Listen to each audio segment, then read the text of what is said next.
Bien que de notables améliorations aient eu lieu dans la reconnaissance des droits des femmes à intervenir dans l'espace public, il y a encore beaucoup de chemin à parcourir dans certains pays.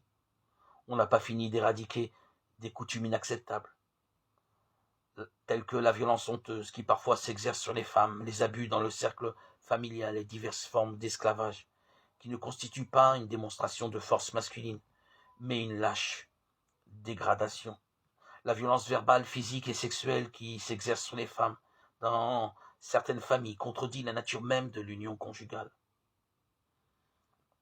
Je pense à la grave mutilation génitale de la femme dans certaines cultures, mais aussi à l'inégalité d'accès à des postes de travail dignes et aux lieux où se prennent les décisions. L'histoire porte les marques des excès des cultures patriarcales, où la femme était considérée comme de seconde classe.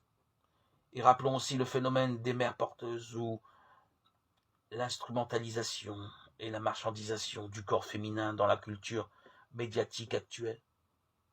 Certains considèrent que beaucoup de problèmes actuels sont apparus à partir de l'émancipation de la femme. Mais cet argument n'est pas valide. Cela est faux. Ce n'est pas vrai. C'est une forme de machisme.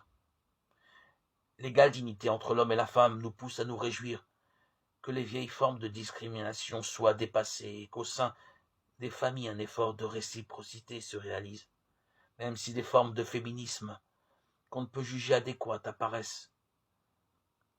Nous admirons cependant une œuvre de l'esprit dans la reconnaissance plus claire de la dignité de la femme et de ses droits,